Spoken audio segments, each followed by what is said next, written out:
అందరినీ చూడడం చాలా సంతోషం. అనారోగ్యంగా ఉన్నటువంటి వారిని కూడా దేవుడు బాగా చేసి నడిపించారు. వారిని బట్టి దేవునికి మహిమ.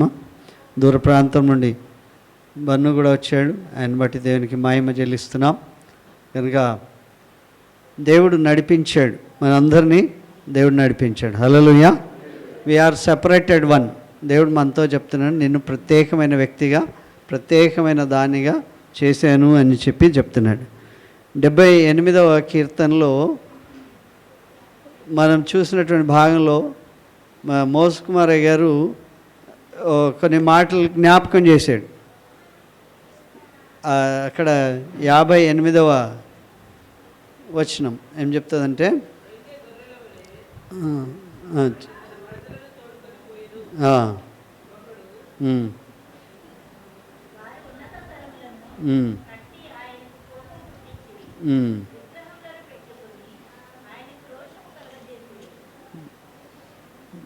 ఓకే, ఒక్క నిమిషం.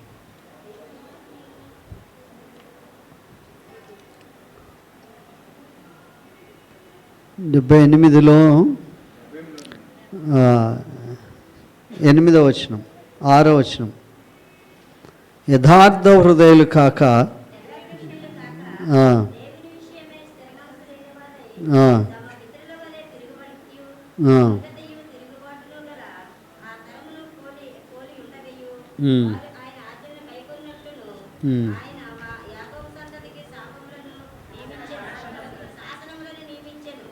ఓకే, అదేగాక ఇంకేంటి 70వ వచనం,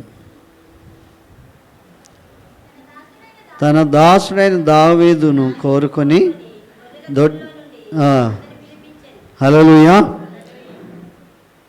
తన దాసుడైన దావీదును కోరుకొని, ఆయన కోరుకున్నాడు. వాళ్ళందరిలో ఇశ్రాయేల్ అందరూ కూడా నశించిపోయారు, దేవుని ఉగ్రతకు పాల్పడ్డారు. అయితే ఇక్కడ తన దాసుడైన దావీదును కోరుకున్నాడు. ఈ chosen, is interested on him. ఆయన కోరుకొని ఎక్కడ పిలిచాడంట? గొర్రెల దొడ్డిలో నుండి అతన్ని పిలిపించాడు. అక్కడ ఉన్నాడు, ఒక్కడే ఉన్నాడు, అక్కడ నుండి పిలిపించాడు. ఆయన్ని ఆయన కొరకు వాళ్ళ అన్నలందరూ ఉన్నారు. ఆయన దీవించడానికి సమూయేలును దేవుడు పంపించాడు. సమూయేలును పంపించినప్పటికి కూడా ఏలీయాబుని చూస్తే నిలబడుతున్నాడు. తక్కినటువంటి వాళ్ళందరూ వస్తే ఎవరొచ్చినా ఈయనకన్నా అందంగా కనబడుతుంది. ఈయననే హైటు, పర్సనాలిటీ అంతా చూసి ఈయననే దేవుడు కోరుకున్నాడేమో అని చెప్తా ఉంటాడు. ఆ చెప్తున్నటువంటి పరిస్థితిలో దేవుడు చెప్తాడు, నేను కాదు వీళ్ళని కోరుకున్నది, నేను కోరుకున్నవాడు వేరే ఉన్నాడు అని చెప్పి ఆయన పిలిపించమని చెప్పాడు. ఆయన పిలిపించమని చెప్తే నాన్న కూడా అంటాడు, ఆయన ఎందుకు పనికిరాడని మేము అక్కడ పెట్టేసాం, పంపించేసాం. ఆయన ఎందుకు పనికిరాడు, మనుషులకు ఎవరికి పనికిరాడేమో కానీ దేవుడికి పనికి వస్తాడు. హల్లెలూయా. మనుషులకు ఎవరికి పనికిరాని వాళ్ళు ఎవరికి పనికి వస్తారు? దేవుడికి పనికి వస్తారు. కనుక ఆయన కోరుకున్నాడు. ఆ కోరుకుని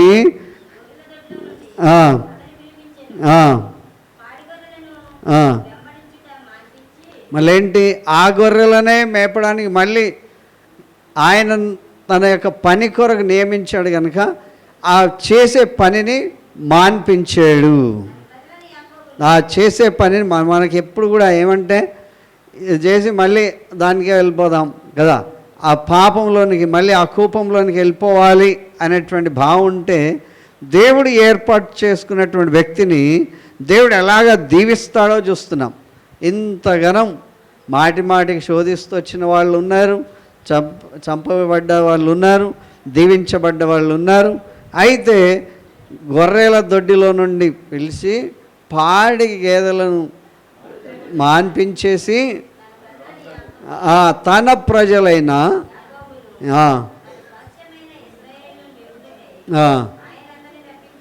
ఇప్పుడు గొర్రెలను మేపేవాడు కాదు, ఎవరిని, తన స్వాస్యమైన ప్రజలను మేపడానికి కొరకు అక్కడి నుండి రప్పించాడండి. హల్లెలూయా. కనుక దేవుడు కోరుకునేటువంటి వ్యక్తులు ఉన్నారు. మనందరం ఎవరంట?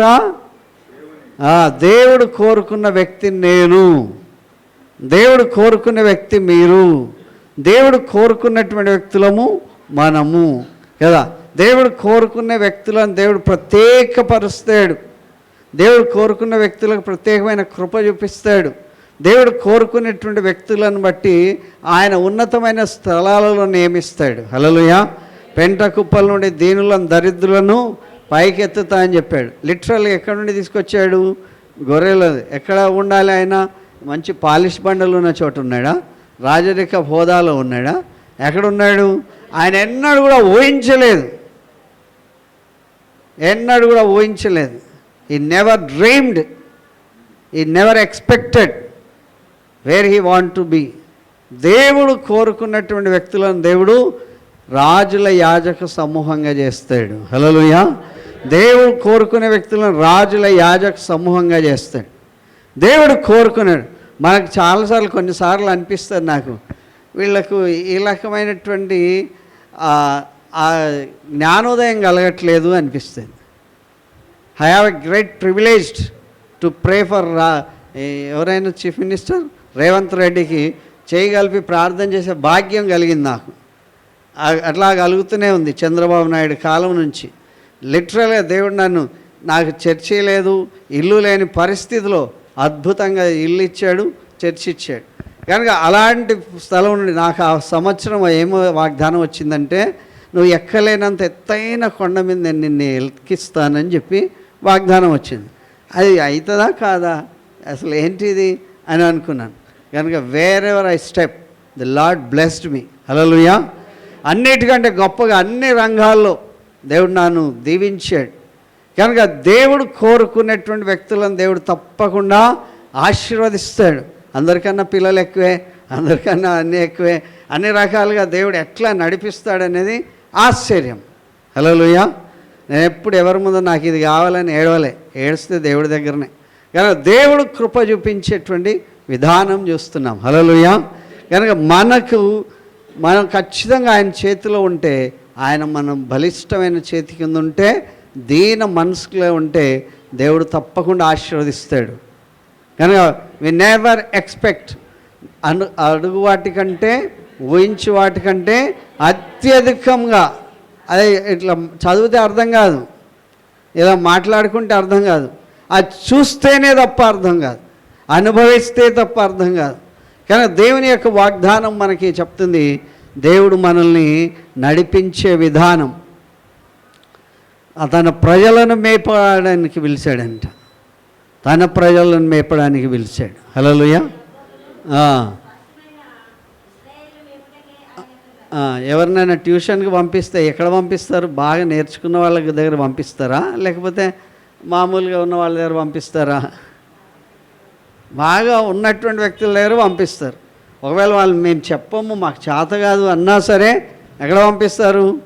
ఎట్లయినా చేసి దయచేసి కదా. ఇట్లా అన్ని స్కూళ్ళల్లో ఈజీగా సీట్లు దొరకవు. అన్ని స్కూళ్ళల్లో ఈజీగా సీట్లు దొరకవు. ఆ స్కూల్ ఏదో రామంతపూర్లో, ఉప్పర్ హైదరాబాద్ పబ్లిక్ స్కూల్ ఒకటి, తర్వాత little flower Hyderabad public school అన్నా ఏమన్నా రికమెండేషన్ నడుస్తుందేమో, కానీ అక్కడ మాత్రం రికమెండేషన్ అసలు నడవదు. నువ్వు ఆఫీసర్గా, సీఎంగా, పిఎంగా ఎవరి కొడుకైనా సరే వాళ్ళ పేరెంట్స్కి వాళ్ళు ఇంటర్వ్యూ చేస్తారు. పిల్లోని చదివించాలి అంటే అమ్మా నాన్న చదువుకొని ఉండాలి. అమ్మా నాన్న చదువుకొని ఉండి సమయానికి లేవాలి తల్లిదండ్రులు, సమయానికి పిల్లోని తయారు చేయాలి, సమయానికి పంపించాలి. అందరిలాగా కాదు ఆ స్కూల్. తర్వాత ఇంకొకటి ఏంటంటే, అమ్మా నాన్న ఉద్యోగం చేస్తాడో అది చాలా ప్రాముఖ్యం. ఈజీగా ఫీజు కట్టాలి కదా వాళ్ళకి, అట్లా. తర్వాత తల్లి బాగా చదువుకొని ఉండాలి. అలా చదువుకుని ఉంటేనే ఆ పిల్లోడికి మళ్ళీ ఎగ్జామ్ పెడతారు. ఆ పిల్లోడు బయట ఎక్కడైనా చదివితే అక్కడ నుండి ఇక్కడ రావడానికి కొరకు వాళ్ళ ఎగ్జామ్ పాస్ కావాలి. ఎగ్జామ్ పాస్ కావడమే కాక రోజు స్కూల్ డ్రెస్ వేసుకొని రావాలి. పెద్ద పెద్ద వాళ్ళు ఉంటారు కదా, మా ఇష్టం వచ్చిన డ్రెస్సులు ఉన్నాయి వేసుకుంటామంటే కుదరదు. వాళ్ళు కరెక్ట్గా ఉండాలి. వాళ్ళు కనుక ఎప్పుడైనా డుమ్మ కొడితే వాళ్ళ ఫాదర్కి మదర్కి ఈజీగా పంపిస్తారు. ఇప్పుడు అందరికీ పంపిస్తున్నారు అనుకోండి, అప్పటి కాలంలో అట్లా ఉండేది. కనుక అలా హోంవర్క్ చేయగలిగితే, స్పోర్ట్స్లో పాల్గొనగలిగితే అప్పుడే వాళ్ళకి సీట్ ఇస్తారు. కనుక లిటిల్ ఫ్లవర్ కాలేజీలో చదివితే ఈజీగా అన్ని రకాలైనటువంటి జ్ఞానం వస్తుంది. హిందీ బాగా వస్తుంది, ఇంగ్లీష్ బాగా వస్తుంది, అన్నీ బాగా వస్తాయి. కనుక వేరే చోట చదువుతాయని రావని అనట్లేదు నేను. కాకపోతే వాళ్ళ యొక్క ప్యాట్రన్, వాళ్ళ సిద్ధాంతం అనేటువంటిది చాలా బాగుంటుంది. నా కొడుకుకి నేను మధ్యాహ్నం నుంచి రమ్మని అంటే, ఏ టీచర్కైనా తలనొప్పి వస్తుంది, కాళ్ళ నొప్పి వస్తుంది అని చెప్పి మధ్యాహ్నం నుంచి రావచ్చు వేరే స్కూల్లో. ఆ స్కూల్లో అట్లా రావడానికి వీల్లేదు. అమ్మా నాయన వచ్చి అయినా సరే వాళ్ళు రాయాలి, లెటర్ రాసి ప్రిన్సిపల్ దాకా పోయేసరికి అది మధ్యాహ్నం అయిపోతుంది. మధ్యాహ్నం నుంచి రమ్మని అంటే మధ్యాహ్నం అయిపోతుంది. ఇక మళ్ళీ రాసి ఏం ప్రయోజనం? Only only student teacher relationship అంతే. నేను నా కొడుకు ఆయన అంటే ఇంటి దగ్గర చూసుకో అంటారు, ఈడ కాదు. ఎక్కడ చూసుకోవాలి? ఇంటి దగ్గర చూసుకోవాలి. కనుక నా కొడుకు నేనే ఫీజు కడితే కడితే కానీ గేట్ బయట ఉండని చెప్తారు. కనుక అలాంటి సిస్టమ్ ఎట్లా ఉంటుంది. హల్లెలూయా. దేవుడు ఏర్పాటు చేసుకున్నటువంటి ప్రజలను దేవుడు అన్ని రంగాల్లో ఆశీర్వదించి వాళ్ళకి నేర్పడానికి దేవుడు ఏర్పాటు చేస్తాడు. హల్లెలూయా. మీకా గ్రంథం 6వ అధ్యాయం 6 నుండి 8వ వచనం. మీకా గ్రంథం 6వ అధ్యాయం 6 నుండి 8.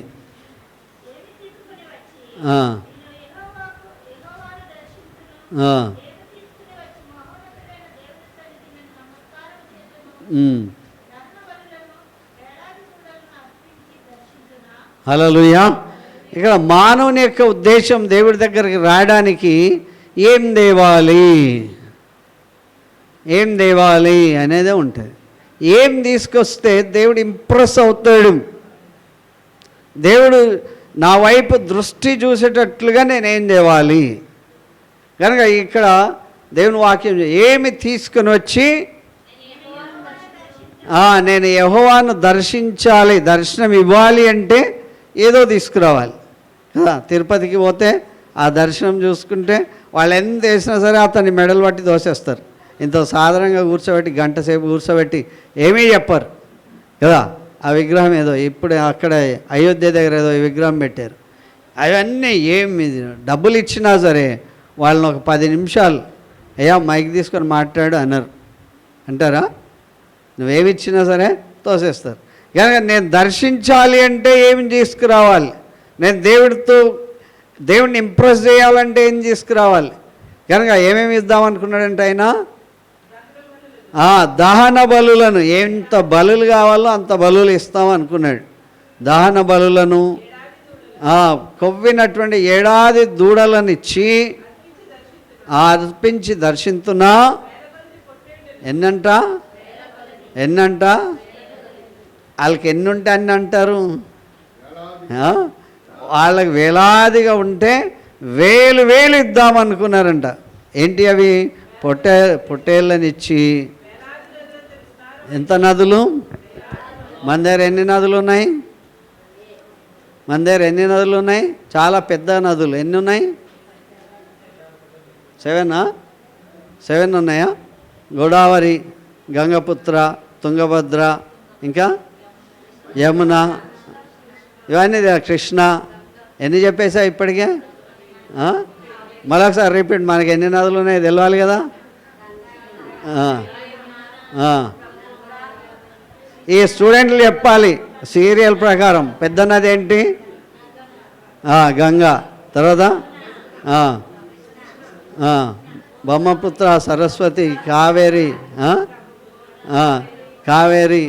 ఇవన్నీ ఉన్నాయి కదా. నర్మదా, ఇవన్నీ ఇన్ని నదులు ఉన్నాయి. మా దగ్గర నదులే లేవు. మనమేమనుకున్నా ఇన్ని నదులున్నా మా దగ్గర ఏం నదులు ఉన్నాయండి, మేమే ఇద్దాం. వాళ్ళు అనుకున్నారంట వేలాది నదులంతా విస్తారమైన తైలం ఇచ్చి రాజమండ్రి మీద పోతుంటే బ్రిడ్జ్ మీదకి చూసి కొంతమంది డబ్బులు వేస్తూ ఉంటారు కదా. డబ్బులు నీళ్ళకి అవసరమా? డబ్బులు అవసరం లేదు. కనుక వాళ్ళు అనుకుంటారు ఇక్కడ వేసేస్తే ఇంత ధనం మాకు వస్తుందని చెప్పి. కానీ దేవుని వాక్యం చెప్తుంది ఏంటంటే, ఎన్ని నదులున్నా వాటన్నిటి సృష్టికర్త అయినటువంటి దేవుడు ఆయనకే ఇద్దామనుకున్నారంట. వేలాది నదులంతా విస్తారమైన తైలం, మంచి తైలం ఇద్దామనుకున్నారంట. తర్వాత ఆయనకు సంతోషం ఇచ్చేటట్లు నేనేం చేయాలి? ఓకే, ఏం చేయాలి? ఆయనకు సంతోషం ఇచ్చేటట్లు నేనేం చేయాలి? నా అతిక్రమం, నా పాపాలకి, నా తప్పిదాలకి నా పెద్ద కొడుకుని ఇవ్వాలా అన్నాడు. నా జ్యేష్ఠ పుత్రుని నేను ఇవ్వాలా? ఏమి ఇవ్వాలి? ఇంత నదులన్నిటిలో నుంచి అప్పుడప్పుడు అనిపిస్తుంది, ఆ నదుల్లో కలుపుతారు, ఈ నదుల్లో కలుపుతారు. ఏంటి కలుపుతారు? అస్థికలు కదా. ఇన్ని నదులు కలపడానికి వెళ్ళామండి అంటారు. ఇన్ని నదులలో ఎందుకు కలుపుతారు అని ఆలోచన చేశాను నేను. ఇన్ని నదులలో కలుపుతాయి, ఇన్ని చోట్ల నుండి ఆ యొక్క ఆత్మకి శాంతి చేకూర్చాలి అని చెప్పి. కానీ దేవుని వాక్యం చెప్తున్నటువంటి మాట ఏంటంటే, నా పాపముల కొరకు నేను ఇప్పుడు ఒక కొడుకు పుడితే ఆ కొడుకుని అల్లారు ముద్దుగా చూసుకుంటారు కదా. అబ్రాహాంతో దేవుడు ఏం చెప్పాడంటే, నీ కొడుకుని ఇచ్చేయి అన్నాడు. సరే, ఎవరికి చెప్పకుండా వీళ్ళ ఇంట్లో అమ్మ తల్లికి కూడా చెప్పకుండా వచ్చేసి ఇచ్చేద్దామని రెడీ అయిపోయాడు. కానీ దేవుడు ఆ పరిస్థితి నుంచి ఆయనను దీవించాడు. హల్లెలూయా, హల్లెలూయా. నిజంగా ఆయనకి ఇవ్వాలని ఉండిందా అనుకుంటే, ఏ తండ్రికైనా కళ్ళల్లో నీళ్ళు వస్తాయి. వస్తాయా రావా? ఎవరిగా దెబ్బ తగిలితేనే తట్టుకోలేం, మావాడికి ఇట్లా అయిపోయింది, మావాడికి ఇట్లా అయిపోయింది అని చెప్తా ఉంటాం. కానీ నీ చేతులతో నీ కుమారుడినే ఇచ్చేయాలి. నా చేతులతో నా కుమారుడిని నీకు ఇవ్వాలా?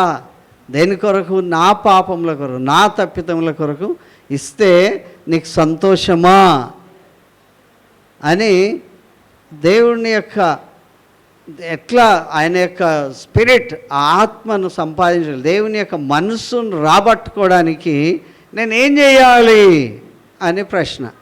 తర్వాత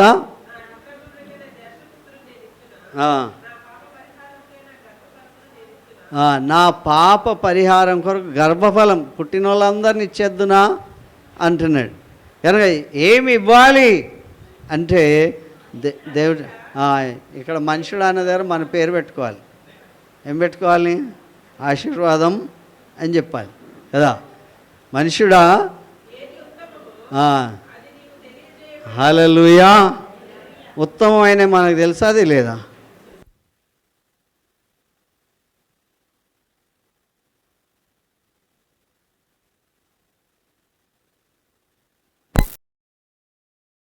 చూద్దని తెలుసా?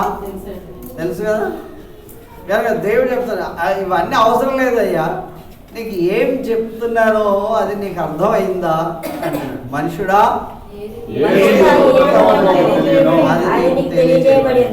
నాకు బైబిలే తెలియదు అనేవాళ్ళు తెలుసా? ఒక్క వచనం కూడా నాకు తెలియదు అనేవాళ్ళు ఉన్నారు. అయ్యా మనకేంటంటే డిబేట్ పెట్టినాం అనుకోండి, నీకు ఎక్కువ తెలుసా, నాకు ఎక్కువ తెలుసా, నీకు ఎక్కువ వచనాలు తెలుసా, నాకు ఎక్కువ వచనాలు కదా. నేను బాగా చెప్పగలనా, నీవు బాగా చెప్పగలవా కదా. ఈ స్పిరిచువల్ వార్ఫేర్ జరుగుతూ ఉంటుంది. దాన్ని ఏమంటారంటే స్పిరిచువల్ వార్ఫేర్, ఆత్మీయమైన పోరాటం. నీకు ఇంత ప్రార్థన తెలుసా, నాకు ఇంత ప్రార్థన. నువ్వు అర్ధ గంట చేసి నేను 45 చేసి గంటన్నర అలా చేస్తూ ఉంటాను.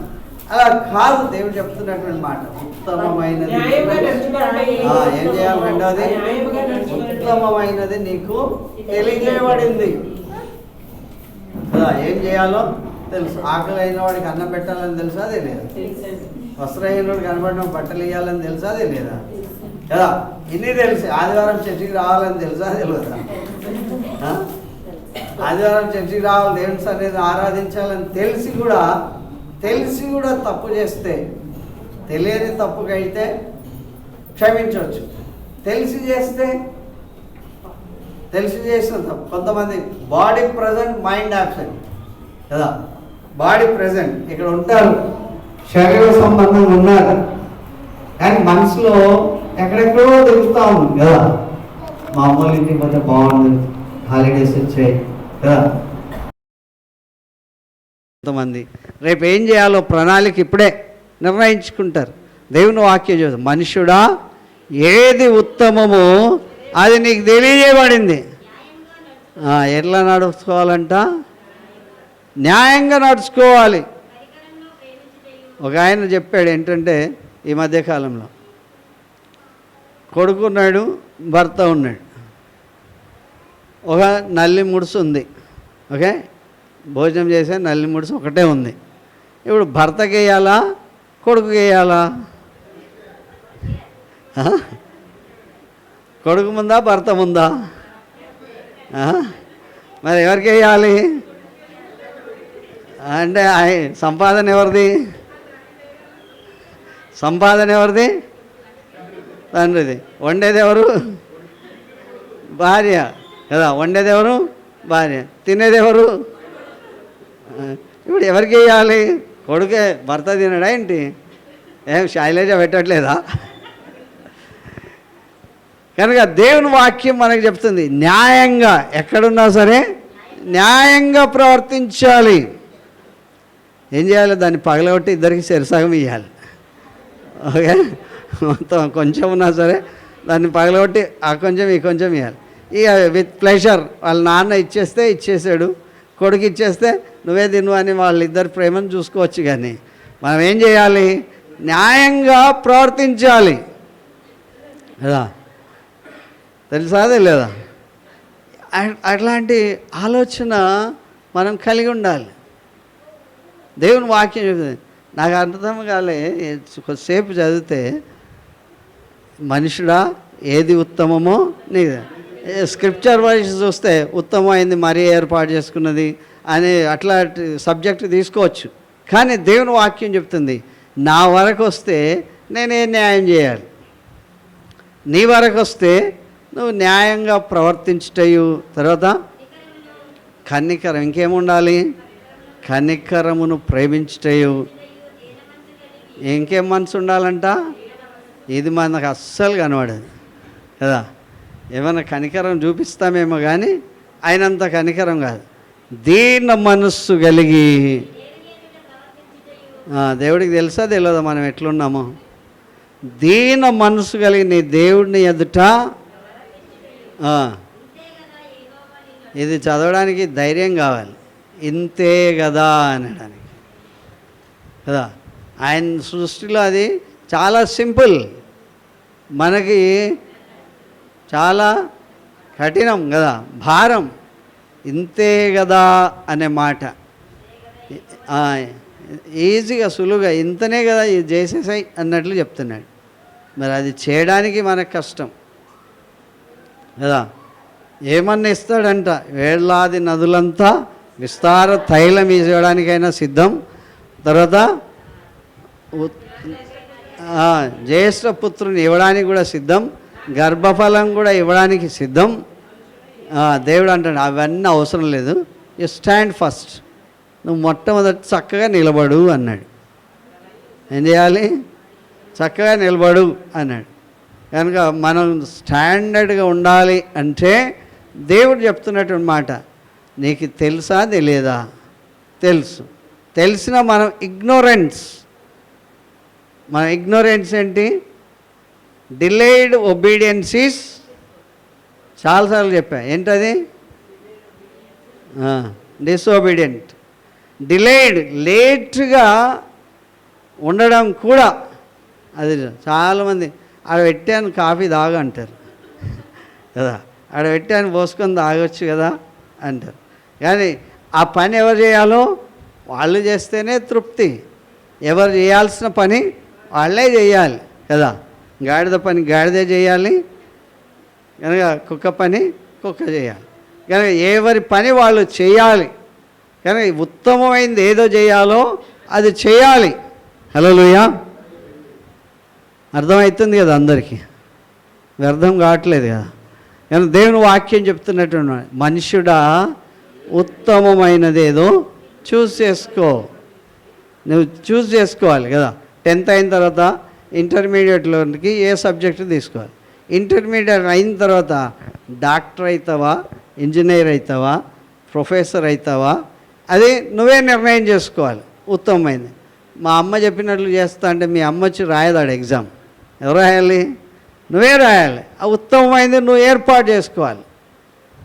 నాకు ఈ మధ్యలో నిన్నటి రోజు ఓ ఇంటికి పోతుంటే నాకు చాలా బాధ అనిపించింది. ఆ చెత్తోడు వచ్చాడా అన్నారు. ఇప్పుడు ఇంజనీర్ వచ్చాడా అనే వాళ్ళు ఉంటారు, డాక్టర్ వచ్చేవాడా అనే ఉంటారు, పరిశుభ్రత చేసేవాడు వచ్చారా అంటే అది బాగుండేది. కానీ ఏమంటుందంటే ఆమె, ఆ చెత్తోడు వచ్చాడా అంటే అంటే ఆయన ఎన్నిక చేసుకున్న పనికి వినేటువంటి వాళ్ళకి ఏ రకంగా అనిపిస్తుండొచ్చు? చాలా ఎబ్బెట్టుగా అనిపిస్తుంది. ఒకవేళ ఆయన ఉన్నా సరే నన్ను ఏమంటున్నారు?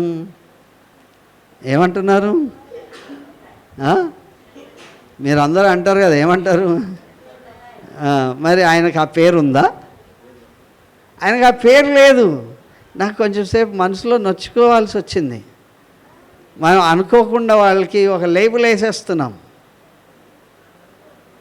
ఆ లేబుల్ వేసేస్తున్నాం కనుక ఆయనను మనం ఎంత తక్కువగా చూస్తున్నామంటే, ఆయన 2 రోజులు రాకపోతే ఆయన రావాలని కోరుకుంటాం కదా. ఆయన 2 రోజులు రాలేదు, మన ఇంట్లో మిగిలిపోయింది, దాన్ని తీసేసేవాడు ఎవరు కావాలి? ఆయననే మనకు దిక్కు కదా.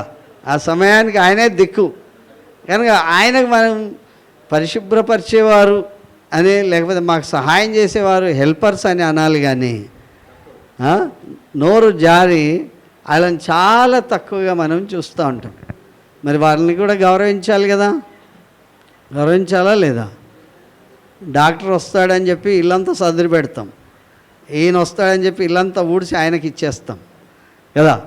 మనం ఉత్తమమైనది ఏమని పేరు పెడుతున్నాం, ఏ రకంగా వాళ్ళని గౌరవిస్తున్నాం, ఏ రకంగా వాళ్ళకి ఇది చేస్తున్నాం. కనుక ఎవరిని బాధింపకుండా ఉండాలి. మన మాట వలన ఎవరికి కూడా బాధ కలగొద్దు. తర్వాత దేవుని వాక్యం చెప్తుంది, యథార్థంగా ప్రవర్తించాలి. యథార్థత అనేది ఉండాలి. ఇంటిగ్రిటీ అనేటువంటిది చాలా మందిలో కొరవడిపోతుంది. ఇంటిగ్రిటీ కొంచెం చేసి ఎక్కువ చెప్పేటోళ్ళు ఉంటారు, కానీ అట్లాంటిది కాదు. యథార్థంగా ప్రవర్తించాలి. ఇంతే అంటే ఇంతనే, అంతకు దానికి ఏమి ఉండకూడదు.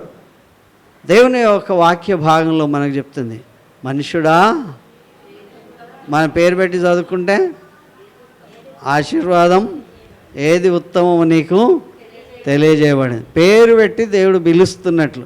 మనుషుడు అంటే ఇన్ జనరల్ కదా, జనరల్ నన్ను కాదులే అనుకుంటాం. పేరు పెట్టితే ఏమనుకుంటాం? ఒకసారి పేరు పెట్టి చదువుకోండి కొంచెం.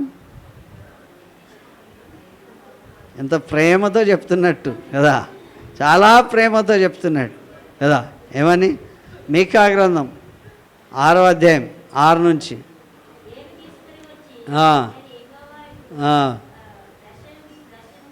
అదే మనుషుడు అనేటువంటి భాగం నుంచి చదవాలి.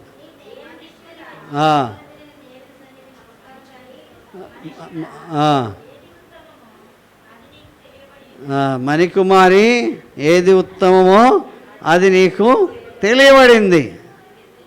తెలుసా తెలియదా? తెలుసు. తెలిసినా సరే చేయకపోతే ఏమంటారు? సోమరి అంటారు కదా. సోమరిని ఎక్కడ పొమ్మన్నాడు దేవుడు? అవి ఎంత క్రమంగా వెళ్తాయో చూడండి అన్నాడు కదా. అవి ఎన్నడానికి కొట్లాడే ఆ చీమలు, అవి కొట్లాడవంటాయి చీమలు.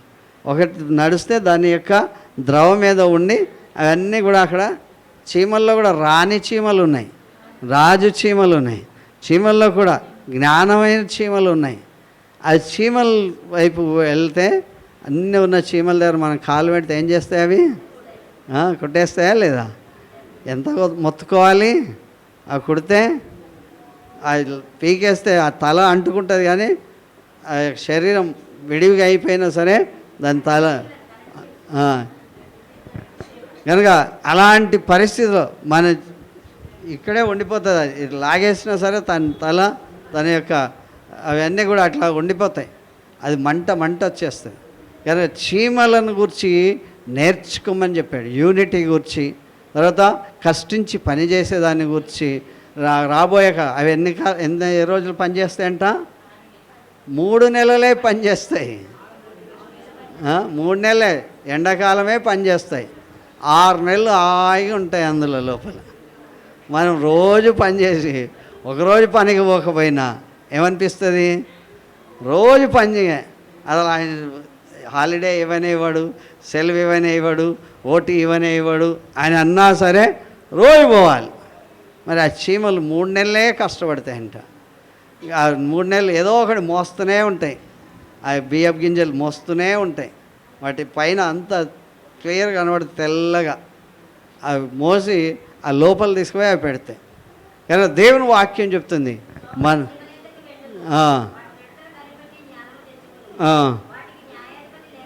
ఎవరు లేరు? వాళ్ళకి న్యాయం చేసేవాడు లేడు. ఎందుకంటే ఇవి తప్పు చేయి కనుక న్యాయాధిపతి లేడు. తర్వాత పై విచారణ కోర్టులో తెరుచుకుందాం అనేటువంటి పరిస్థితి కూడా లేదు. అధిపతి కూడా లేడు. వేసవికాలం ఎన్ని నెలలు ఉంటాయి? వేసవికాలం అంటే ఎన్ని నెలలు? ఎండాకాలం 3 months కదా, ఇంగ్లీష్ ఏమో కదా, 3 months. 3 monthsలో అవి మంచిగా కూర్చుకుంటాయంట.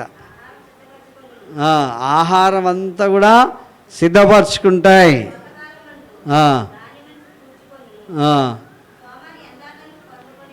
ఇప్పుడు చెప్తున్నాడు, ఆ చీమలే అంతగా పనిచేస్తే సోమరి ఈ సోమరి ఎప్పుడు పడుకుంటాడంట? పడుకోవడమే ఆడి పని, తినడం పడుకోవడం కదా, ఇంకో పని లేదు. అందుకే దేవుడు ఎవరిని పెట్టాడంట? చీమల్ని పెట్టాడు కదా. ఎన్ని గంటలకు లేస్తారు? పొద్దున్న 6 గంటలకు వెళ్ళాలి అనుకుంటే ఎన్ని గంటలకు లేగాలి? కనీసం 5 గంటలకైనా లేగాలి కదా. 5:45 కూడా లేసే మహానుభావులు ఉంటారు కదా. అసలు టైం అయిపోయినాక లేదు హడావిడి చేసేటువంటి అన్నీ ఎత్తేసే కేటగిరీ ఉంటారు కదా. ఇంకా అయిపోలే అని కదా. దేవుని వాక్యం చెప్తుంది ఏంటంటే మనం సోమరులము కావద్దు. సోమరులు కాకుండా ఉండడానికి దేవుడు ఉత్తమమైనది ఏదో అది చెప్పేశాడు. అది నీకు తెలియదంటే ఇగ్నోరెన్స్, అబద్ధం ఆడుతున్నట్లే. అది తెలిసి కూడా చేయకపోతే మనల్ని సోమరి అంటారు. హల్లెలూయా. సోమరులుగా ఉండాలా? రాత్రంతా టీవీ చూస్తే పొద్దున్న నిద్ర వస్తుంది. టీవీ ఏదో ఒకటి ఓన్ చేసుకున్నారు కనుక వాళ్ళు కనుక అది ఎంత కష్టం అంటే పొద్దున్న లేవడం చాలా కష్టం. చలికాలం అయితే మరీ కష్టం కదా. కనుక దేవుని వాక్యం చెప్తుంది నీకు ఉత్తమమైంది ఏ పని చేయాలో నీకు ఆల్రెడీ చెప్పారు. ఎట్లా నడుచుకోవాలి? నీ పనిలో నువ్వు నిష్ణాతుడు కావాలి అంటే న్యాయంగా ప్రవర్తించాలి, కనికరం కలిగి ఉండాలి, దీన మనసు కలిగి నీ దేవుని ఎదుట ప్రవర్తించుటయు ఇంతే కదా యెహోవా నాకు అసాధ్యం. మీకేమన్నా సాధ్యమేమో కానీ కనుక ఈ అసాధ్యమైన వాటిని సాధ్యం చేయాలి అంటే చాలా కష్టించి పనిచేయాలి. ఇప్పుడు మనం 2 వ్యక్తులను చూద్దాం. 2 వ్యక్తులు అంటే ఎవరంటే మోషేని చూద్దాం కదా. మోషేని చూసినప్పుడు మోషే ఐగుప్తు ప్రజల నుండి వచ్చినటువంటి వ్యక్తి కనుక దేవుడు ఏర్పాటు చేసుకున్నటువంటి వ్యక్తి. దేవుడు ఏర్పాటు చేసుకున్న వ్యక్తి అయినప్పటికీ కూడా ఆయన జీవితంలో పడాల్సినటువంటి కష్టాలన్నీ కూడా పడుతున్నట్లు చూసాం. కనుక మోషేని దేవుడు రాజరిక హోదాలో పెంచాడు కనుక ఆ విద్యలన్నీ కూడా నేర్పించాడు. అయినప్పటికీ కూడా దేవుడు ఆయనతో మాట్లాడుతున్నప్పుడు చాలాసార్లు ఆయనకి కొన్ని రకాలైనటువంటి డౌట్స్ వచ్చాయి. డౌట్ వస్తాయా రాదా? ఎంత ప్రేమగా చూసినా, ఎంత మంచిగా మాట్లాడినా ఆ డౌట్లు అనేవి దేవుడు కదా ఈయన ఎంత ప్రవక్త అయినా సరే, దేవుని చేత ఎన్నిక చేసుకున్నవాడైనా సరే, ఈయనకి డౌట్లు వచ్చాయి. ఎవరికైనా డౌట్లు ఉన్నాయి? ఏమైనా క్రిస్టియానిటీని బట్టి ఏమైనా డౌట్ ఉందా? రావాలి. న్యూట్రల్స్గా ఉండకూడదు. Something you should have some doubt కదా, ఉండాలా వద్దా? ద్వితీయ ఏంటది డ్యూటరానమీ నిర్గమకాండం 33:14 వచనం.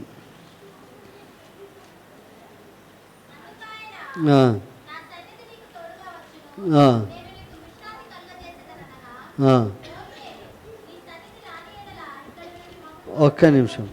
సరే, 33లో మనం చూస్తాం ఏంటంటే 11 వచనం. ఈ మధ్యకాలంలో మనకు ఈ మధ్యకాలంలో ఫ్రెండ్షిప్ డే అయ్యింది కదా. పోయిన సండేనో పోయిన సండేనో ఎప్పుడో అయ్యింది ఫ్రెండ్షిప్ డే.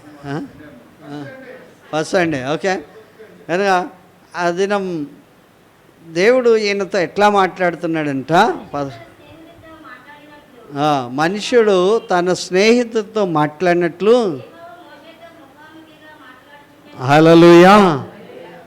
ఒక మనుషునితో మాట్లాడినట్లు మాట్లాడాడు, ముఖాముఖిగా మాట్లాడుతూ వచ్చాడంట. ఇంత సన్నిహిత సంబంధం, ఇంత దగ్గర సంబంధం. దోస్తు మీద చేసి ఏమంటే అది కాదురా అంటారు కదా, ఇది కాదు అన్నట్లు చాలా ఫ్రీడమ్గా మాట్లాడుతూ ఉంటారు కదా. పర్లే మావాడే అన్నట్టు మాట్లాడుతుంటారు. కనుక ఎంత ఎంత కలివిడిగా మాట్లాడవచ్చో చెప్తా ఉన్నాడు. మనుషుడు తన స్నేహితుతో మాట్లాడినట్లు అమ్మతో మాట్లాడారు, నాన్నతో మాట్లాడరు, అక్కతో అట్లా మాట్లాడరు, చెల్లితో మాట్లాడారు కదా. ఏమైనా వాడాల్స్తే వాడతారు కదా. హలో, ఏమైనా వాడాల్స్తే వాడతారు కదా. రారా అంటే సరే వస్తున్నా అని చెప్పి అట్లా దేవుడితో మాట్లాడాను. ఇంత మాట్లాడితే కూడా ఆయనకి దేవుడంటే ఒక రకమైనటువంటి భావం ఉన్నది. మాట్లాడాను తర్వాత అతడు పాలెంలోనికి తిరిగి వచ్చుచుండెను.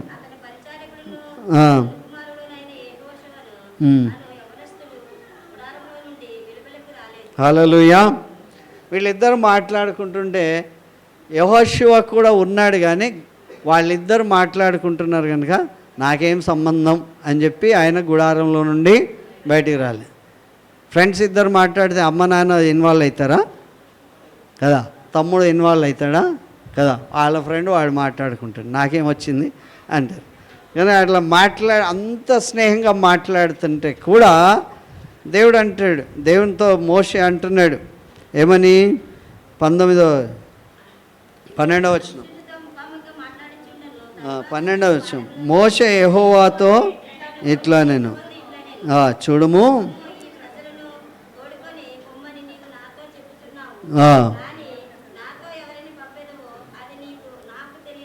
హల్లెలూయా.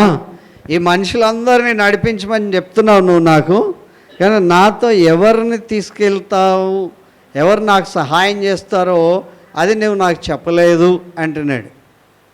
ఇంత మాట్లాడినా సరే నా ఒక్కడి బలం సరిపోదు, నా ఒక్కడి జ్ఞానం సరిపోదు, నా ఒక్కడి శక్తి సరిపోదు, కానీ నీవే నాకు తోడుగా ఉండాలి. ఎవరు తోడుగా ఉండాలి? మనుషులు ఎంతమంది ఉన్నా సరే దేవుడే ఆయనకు తోడు ఉండాలి అని కోరుకున్నాడు. కనుక దేవుని వాక్యం ఇంకా చెప్తుంది ఏంటంటే 13వ వచనంలో, కాబట్టి నీ కటాక్షము నా ఎడల కలిగిన ఎడల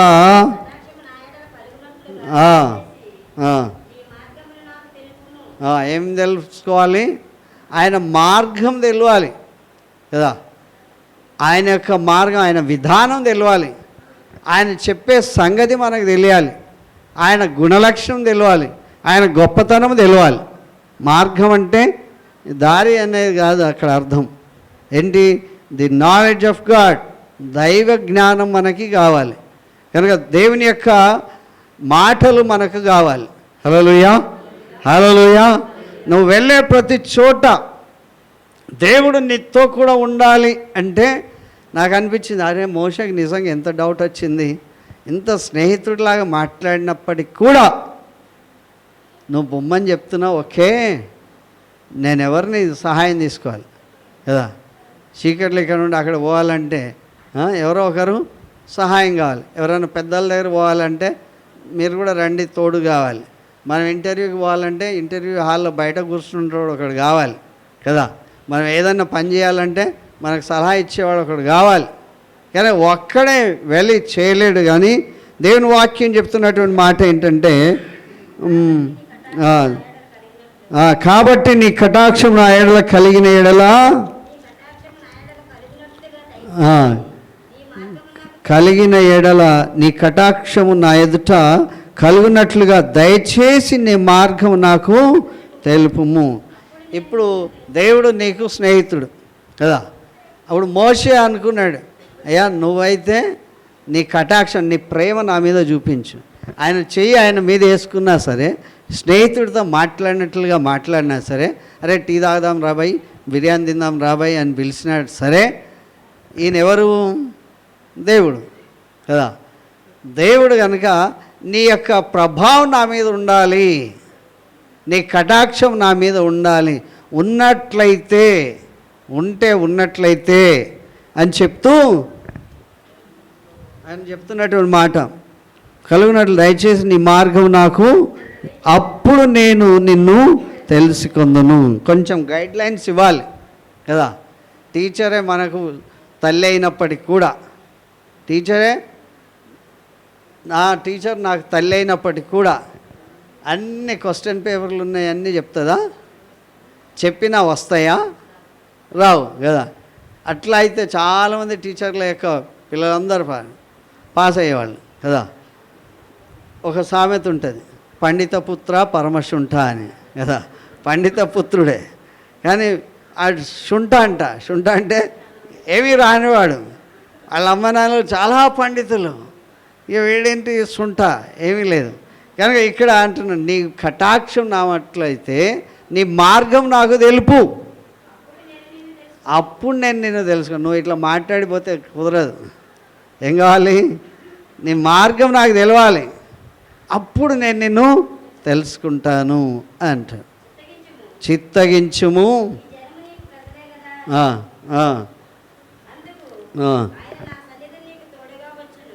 అందుకు ఆయన నా సన్నిధి, నా గైడ్లైన్సే కాదు, నా మార్గమే కాదు, నా సన్నిధి నీకు తోడుగా వస్తుంది.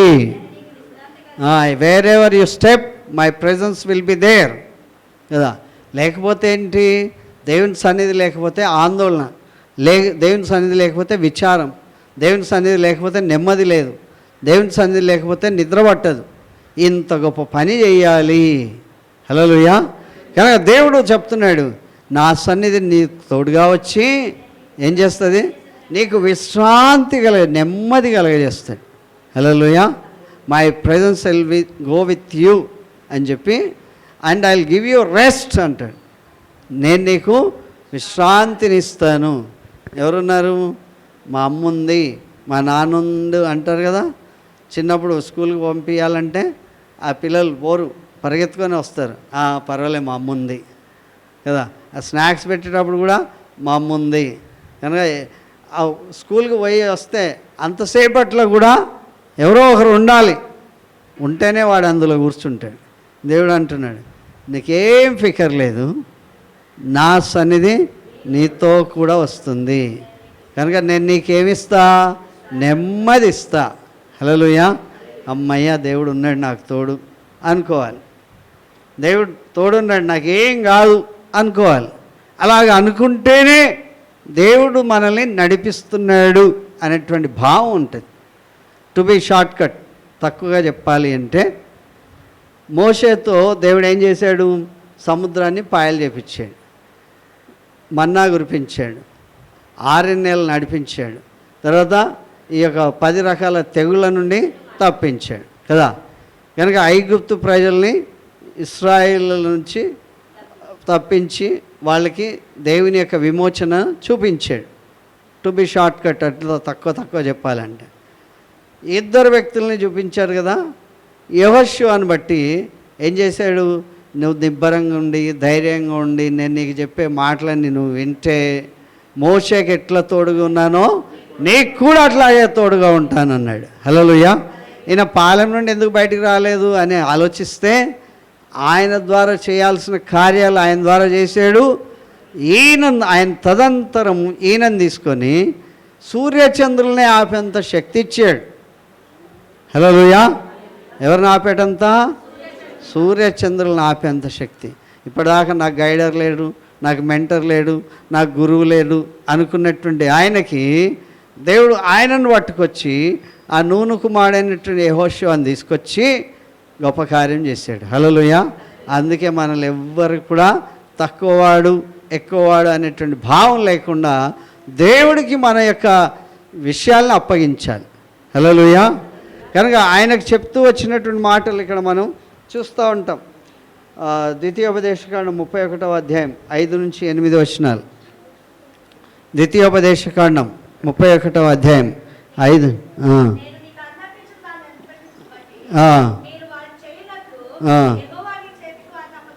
హల్లెలూయా. నెక్స్ట్ ఎట్లా ఉండాలంట? నిబ్బరం కలిగి ధైర్యంగా ఉండుడి, భయపడకుడి, వారిని చూసి దిగులు పడకుడి, నీతో కూడా వచ్చేవాడు నీ దేవుడైన యెహోవాయే. హల్లెలూయా. ఎవరిని చూసి భయపడతామో వాళ్ళని చూసి భయపడదు. దేవుడి కంటే గొప్పవాడు ఎవరున్నారు? దేవుడి కంటే పెద్దవాడు ఎవరున్నారు? దేవుడి కంటే బలం కలిగినవాడు ఎవరున్నారు? దేవుడి కంటే జ్ఞానం గలవారు ఎవరున్నారు?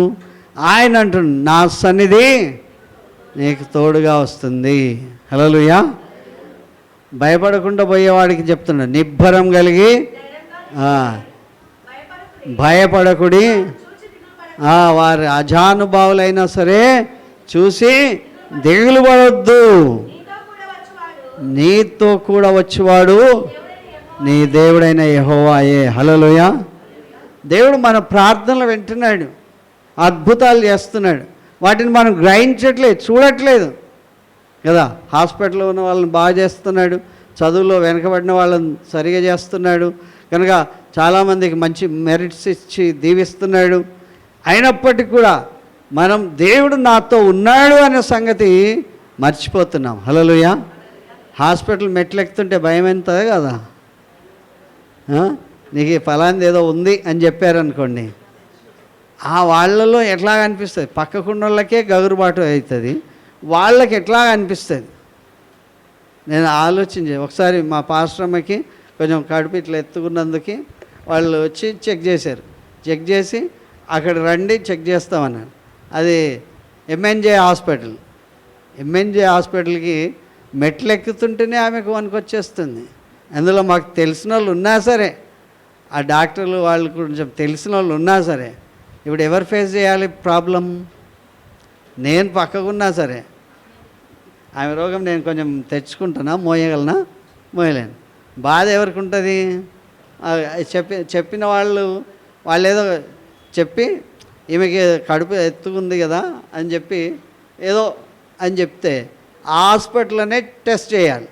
హాస్పిటల్లో టెస్ట్ చేయడానికి పోతే ఆమె వణికిపోతుంది, కళ్ళీళ్ళు వచ్చేస్తూ ఉన్నాయి. ఏమవుతుందంటే ఏం కావట్లేదులే అంటుంది. ఏమైందో చెప్పు, ఏం కాదు ఊరికే చెకప్ అంటే పర్లేదు అని చెప్పి అన్ని విషయాలన్నీ గుర్తు చేసుకుంటుంది. ఏంటి పిల్లల గురించి వాళ్ళ గురించి గుర్తు చేసుకుంటుంది. దానికి ఏం పేరు పెట్టారంటే, క్యాన్సర్ వచ్చే వాళ్ళకి ఆన్ కాల్ అని పేరు పెట్టారు, ఆన్కాలజిస్ట్. ఆన్ కాల్ అంటే ఎప్పుడు పిలుపు వస్తుందో తెలియదు అని. నాకు అనిపిస్తుంది, అరే చాలా జ్ఞానపరులు మనోళ్ళు కదా. క్యాన్సర్ వచ్చిన వాళ్ళు ఎప్పుడు బాగున్నట్లే ఉంటారు, ఎప్పుడో టపా కట్టేస్తారు. ఆన్ కాల్ అని పేరు పెట్టింది దానికి. కానీ దేవుని వాక్యం చెప్తుంది, ఆమెకు అంతా చెక్ చేసినంతా చూసిన తర్వాత ఏమి లేదన్న తర్వాత ఆమెలో వచ్చిన సంతోషం ఎవరిలో కూడా రాలే కదా. అప్పటిదాకా మేము పెడితే బిర్యానీ తినేది, ఇప్పుడు బిర్యానీ తిందాం అంటే ఏంటి ఆ ఎక్స్ప్రెషన్? విపత్తును చూసుకుంటే చాలా భయం కనుక ఎన్నిసార్లు భయపడొద్దని చెప్తున్నాడు, ఎన్నిసార్లు దిగులు పడొద్దని చెప్తున్నాడు, ఎన్నిసార్లు నిబ్బరంగా ఉండి ధైర్యంగా ఉండని చెప్తున్నాడు. అయినప్పటికీ కూడా నువ్వు ఉంటావా ఆపరేషన్ థియేటర్లో? ఎంతసేపు ఉంటావా? ఎంతసేపు ఉంటావా కదా. మనకు తెలిసిన వాళ్ళైనా కనుక మరొక ఎవరినైనా చూద్దామా అన్నట్లుగా ఫీల్ ఇస్తాం మనం. కానీ నీతో వచ్చేవాడు ఎవరంట? దేవుడి కన్నా గొప్పవాడు ఎవరైనా ఉన్నారా? దేవుని కన్నా పెద్దవాడు ఎవరైనా ఉన్నారా? దేవుని కన్నా ధనవంతుడు ఎవరైనా ఉన్నారా? అనిల్ అంబానీ కొడుకు కూడా, ఆయన కూడా రోగియే. ఎప్పుడు టపా కట్టేస్తాడో తెలియదు కనుక తొందరగా పెళ్లి చేసేసారు. కనుక ఇంత కోట్లు ఉన్నా సరే దేవుని కన్నా గొప్పవారు ఎవరు లేరు కనుక ఎవరికి సన్నిధి ఉంటుంది మనతో? ఇప్పుడు మధుబాబు గారు అక్కడ ఉంటే ఈమెకు జ్వరం వచ్చేస్తుంది. ఎవరి సన్నిధి ఉంది? దేవుని సన్నిధి ఉన్నది. Okay, every time the lord says I will be with you. నేను నీకు తోడై ఉన్నాను. నువ్వు జలములో బడి దాటితే అప్పుడు కూడా నేను తోడుగా ఉన్నా. అగ్ని మధ్యలో ఉంటే అప్పుడు కూడా నేను తోడుగా ఉన్నా. శత్రువు ఉంటే శత్రువు దగ్గర కూడా నేను నీకు తోడుగా ఉన్నా. ఎక్కడ పోయినా నేను నీకు తోడై ఉన్నాను. హల్లెలూయా. దేవుడు తోడుగా ఉన్నాడు. మనమే దేవుడిని విడిచిపెట్టి పోతూ ఉంటాం కదా. ఉండయా నువ్వు ఇక్కడ ఉండి, నేను ఇప్పుడే వస్తా కదా. ఎక్కడెక్కడ ఆయనకు అయిష్టమైన చోట్లకల్లా పోయేస్తే దేవుని యొక్క ఆత్మ నీతో రాదా? వస్తుందా రాదా? నువ్వు ఎక్కడికి పోయినా దేవుని ఆత్మ నీతో వస్తుంది. నువ్వు బాత్రూమ్ సాంగ్స్ పాడుతున్నా దేవుని ఆత్మ నీతో ఉంటుంది. హల్లెలూయా. కనుక ద క్రియేటర్, సృష్టికర్త అయిన దేవుడు, నిన్ను సృష్టించిన దేవుడు నీతో ఉన్నాడు. హల్లెలూయా. నువ్వు ఆదివారం ఇంట్లో ఉన్నా సరే దేవుడు నేను ప్రేరేపిస్తూనే ఉంటాడు. నా సన్నిధికి రాలే నువ్వు అంటాడు కదా. ఎక్కడున్నావు అంటాడు. అయ్యా నేను భయపడి దాక్కున్నాను అంటాడు కదా. భయపడి దాక్కోవద్దు కదా. దేవుడి దగ్గర రోజు దేవుడి సన్నిధిలో ఉండేటువంటి వ్యక్తి పిలిస్తే ఏమొచ్చింది? ఆయనలో భయం పుట్టింది, పాపం వచ్చేసింది, దిగంబరునయ్యాను అనుకొని భయపడి దాక్కున్నాడు. ఇప్పుడు చిన్నపిల్లోడైతే మా మనవడికి స్నానం చేపిస్తే ఆయనకి ఇప్పుడు ఏం తెలియదు కనుక వాడు నవ్వుతూ ఉంటాడు. ఇప్పుడు స్నానం చేపిస్తే ఏడ్చేటప్పుడు ఏడుస్తూ ఉంటాడు. స్నానం అయిపోయిన తర్వాత నవ్వుతుంటాడు. రేపు పొద్దున ఒక 3 సంవత్సరాలు అయిపోయింది అనుకో, వాడు బట్టలు లేకుండా నేను చూశాను అనుకో, ఏం చేస్తాడు? భయపడి దాక్కుంటాడు. తాత వచ్చిండు, నాకేమన్నా ఇవ్వండి, టవల్ ఇవ్వండి, ఏదైనా ఇవ్వండి అంటాడు కదా. ఎప్పుడైతే భయం ఎంటర్ అవుతుందో అప్పుడు దాక్కోవడం మొదలు పెడతారు. హల్లెలూయా. పాపం ఎప్పుడైతే ఎంటర్ అవుతుందో, ఏది ఉత్తమమో తెలిసిన తర్వాత అది చేయకపోతే భయం వస్తుంది. హల్లెలూయా. ఉత్తమమైన కార్యం చేయాలి, అది చేయకపోతే ఏమొస్తుంది? భయం వస్తుంది. భయం వచ్చినందువల్ల మనము దాక్కోవాల్సిన పరిస్థితి వస్తుంది. హల్లెలూయా. దేవుడు యెహోషువను బట్టి 1వ అధ్యాయం 7 నుంచి 9 వచనాల భాగంలో చెప్తాడు, నిబ్బరం కలిగి బహుధైర్యంగా ఉండు అని చెప్పి, ఆయనకు కూడా మోషేకి చెప్పినట్లే తోడై ఉండటానని చెప్పి, ఈ ధర్మశాస్త్ర వాగ్దానం అంతా కూడా నువ్వు తప్పకుండా తెలుసుకోవాలి, చదవాలి, బోధించాలి, ఒకటి కూడా చేయకుండా తప్పిపోకూడదు అని చెప్పాడు. హల్లెలూయా. కనుక అక్కడ 9వ వచనం అధ్యాయం 10వ అధ్యాయం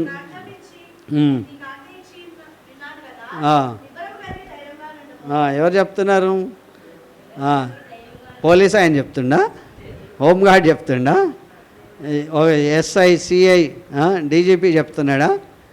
వాళ్ళంతా కూడా మానవులు. కానీ దేవుడు చెప్తున్నాడు. ఎవరు చెప్తున్నారు? దేవుడు, the heaven and earth, creator of the whole earth కదా. పూర్తిగా ఆకాశ మహాకాశములను సృష్టించిన సృష్టికర్త చెప్తున్నాడు ఏమని?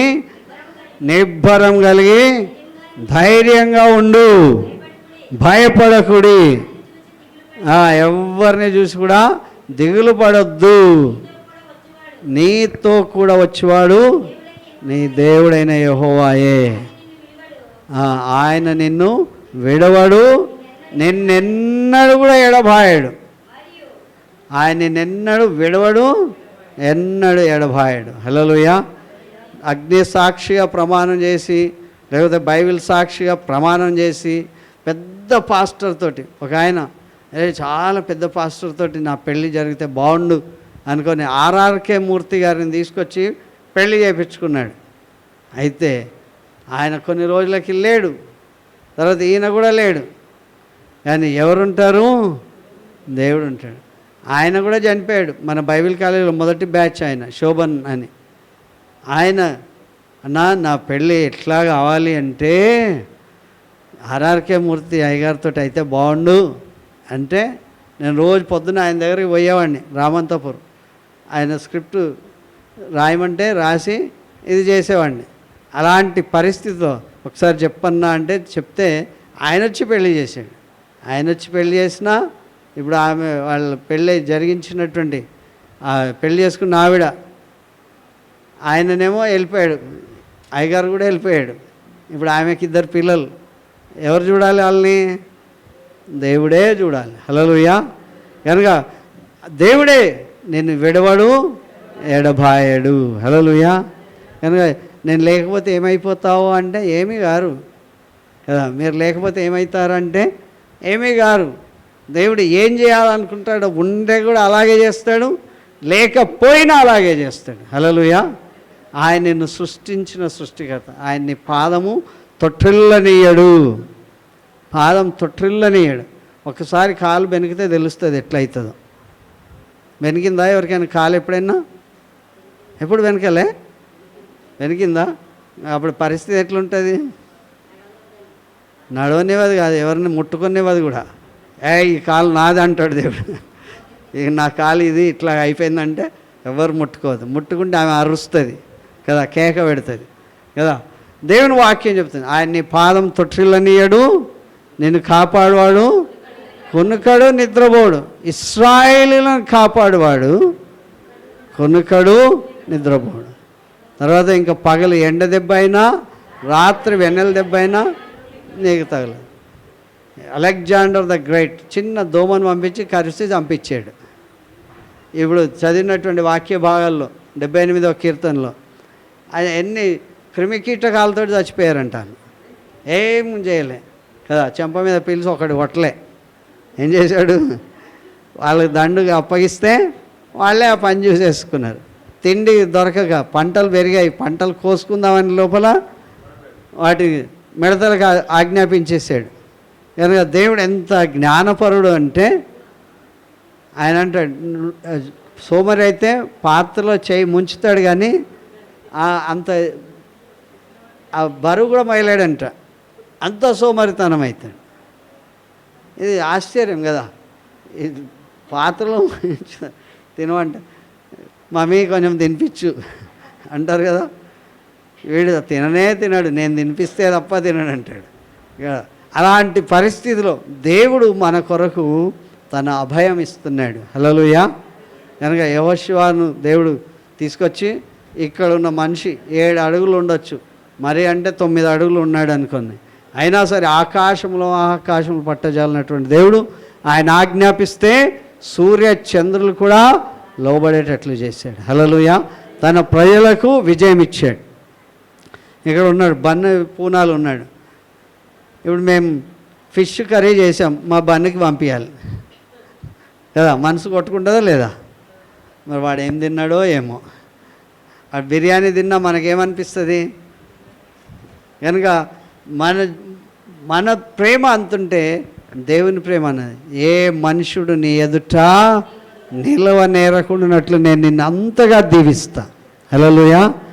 I give you the knowledge, the wisdom, the power, the prestige, the position, whatever you require, everything I am going to provide you. Hallelujah.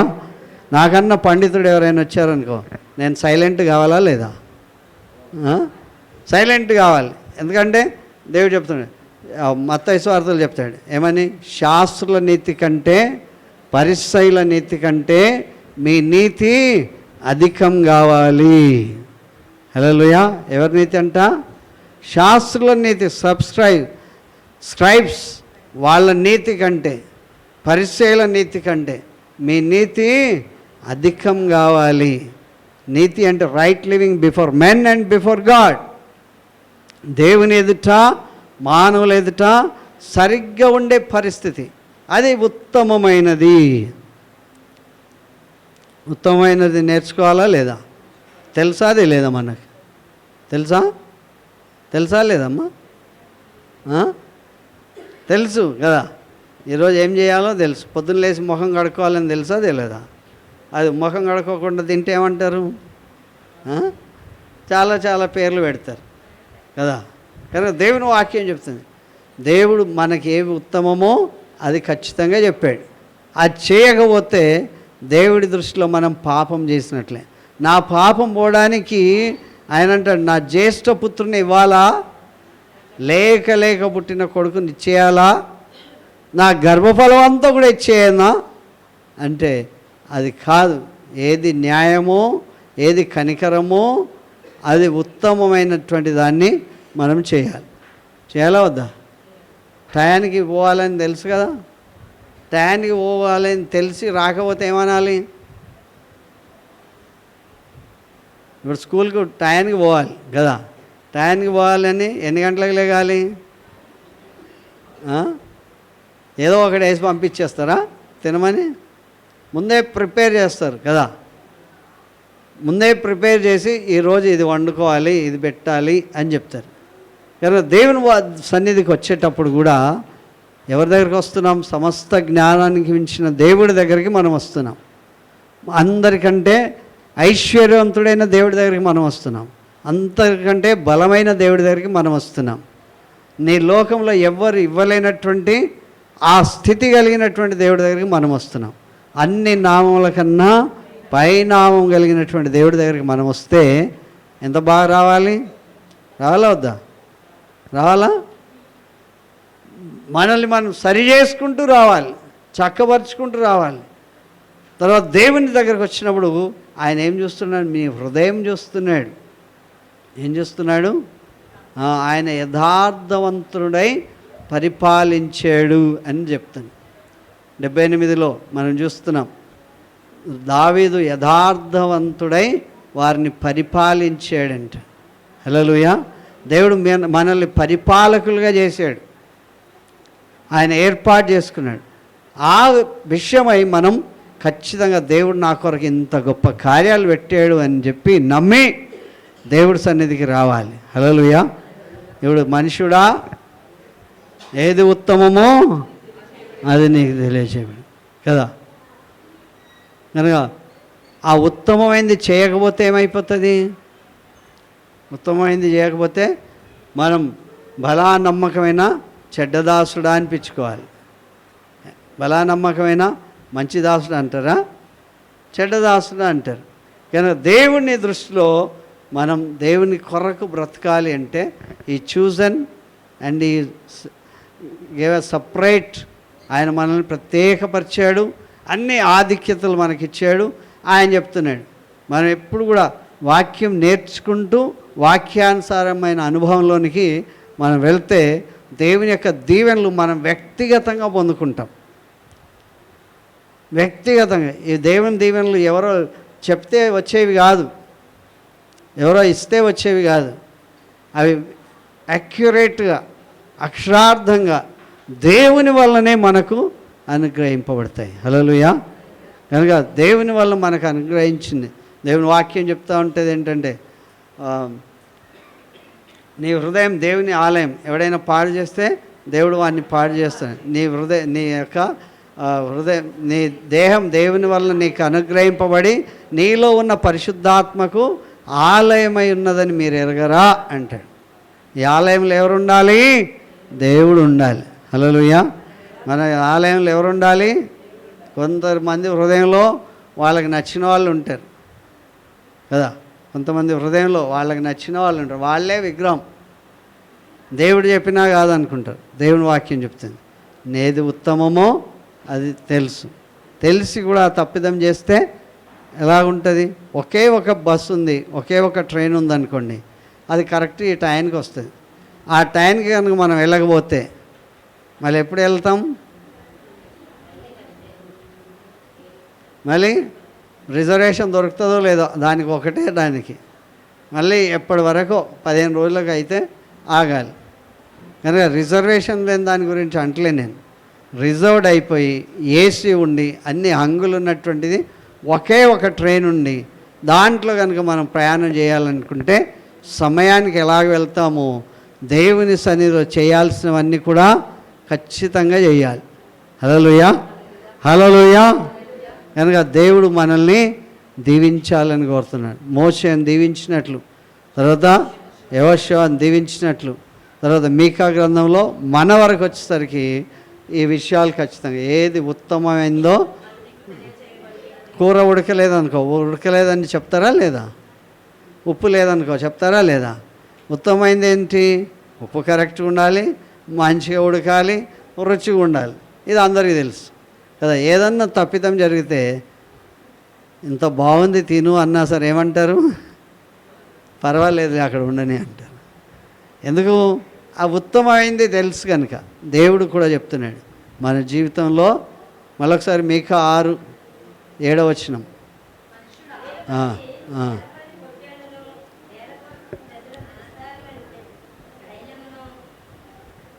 చదవండి.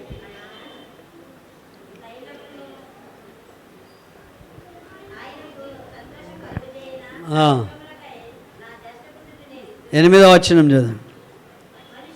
మనుష్యుడా, అందరు చదవాలి, అందరు తీయండి Bibles. Okay, open your Bible. ఏం చెప్పామా నేను? మీకా రికార్డ్ అయిపోవాలి. ఈ రికార్డు కాదు. ఎక్కడ రికార్డు కావాలి? ఇక్కడ రికార్డు కావాలి, ఇక్కడ రిజిస్టర్ అయ్యాలి కదా. మనుషుడా, ఏది ఉత్తమమో అది నీకు తెలియజేయబడింది. ఎట్లా ప్రార్థించాలి?